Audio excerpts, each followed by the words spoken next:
भारत में औद्योगिकरण के बाद मजदूरों की क्या समस्या, यानी कि जब भारत में औद्योगिकरण लगा तो मजदूरों की क्या समस्या थी। भारत में औद्योगिकरण लगने के बाद मजदूरों की क्या समस्या थी। तो सबसे पहले तो यह कि वहाँ पर कुटीर उद्योग थे, वहाँ पर कुटीर उद्योग थे, कुटीर उद्योग थे, है ना। वहाँ पर कुटीर उद्योग थे जो क्या हो गए, समाप्त हो गए, समाप्त हो गए, हो गए। देखिए भारत में औद्योगिकरण होने के क्या समस्या हुई। तो जब भारत में औद्योगिकरण हुआ तो वहाँ का जो कुटीर उद्योग था वो सब समाप्त हो गया, समाप्त हो गया। लोग क्या हो गए, बेरोजगार हो गए, लोग बेरोजगार हो गए, है ना, लोग बेरोजगार हो गए। जैसे ही कुटीर उद्योग समाप्त हुआ लोग बेरोजगार हुए, वह शहरों की तरफ पलायन करने लगे, शहर की ओर और पलायन करने लगे। शहर में देखिए, जैसे देखिए भारत में औद्योगिकरण होने से क्या समस्याएं आई, है ना, मजदूरों की क्या समस्याएं। तो कुटीर उद्योग समाप्त हो गया, भारत में औद्योगिकरण होने से वहाँ पर कुटीर उद्योग समाप्त हो गया। कुटीर उद्योग समाप्त हुआ तो वहाँ के जो मजदूर थे वो बेरोजगार हो गए और उनकी खेती भी अच्छी नहीं होती थी, इसलिए वह शहरों की तरफ भागे तो वहाँ पर काम मिल सके, और वहाँ पर जाते थे तो वहाँ मजदूर आसानी से मिल जाते थे। फिर आता हमारा जो अगला टॉपिक है वो है कि भारत में औद्योगिकरण का प्रभाव। भारत में औद्योगिकरण होने से क्या प्रभाव पड़ा, तो समस्या आप बता रहे हैं। भारत में औद्योगिकरण होने से क्या प्रभाव पड़ा। भारत में औद्योगिकरण होने से निम्न प्रभाव पड़ा।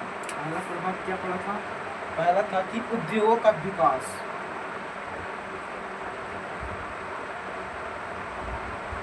उद्योगों का विकास, है ना, पहला था कि उद्योगों का विकास, ठीक है। भारत में औद्योगिक क्रांति होने के बाद भारत पर क्या प्रभाव पड़ा, है ना, औद्योगिकरण का क्या प्रभाव पड़ा। पहला था उद्योगों का विकास।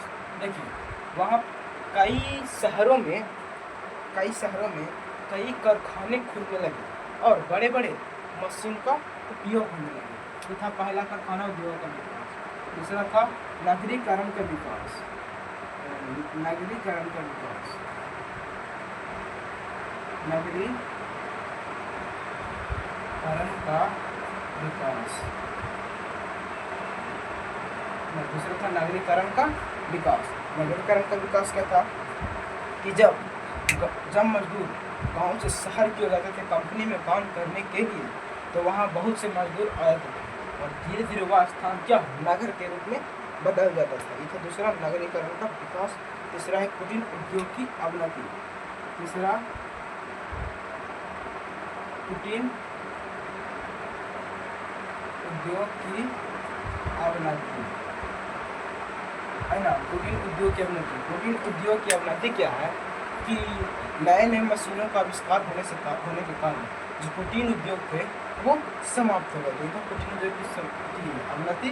और चौथा जो हमारा चौथा कर्ण है वो है सामाजिक विभाजन। सामाजिक विभाजन देखिएगा, सामाजिक विभाजन। पांचवा कारण है श्रमिक काम करवाना। और श्रमिक आंदोलन शुरू, श्रमिक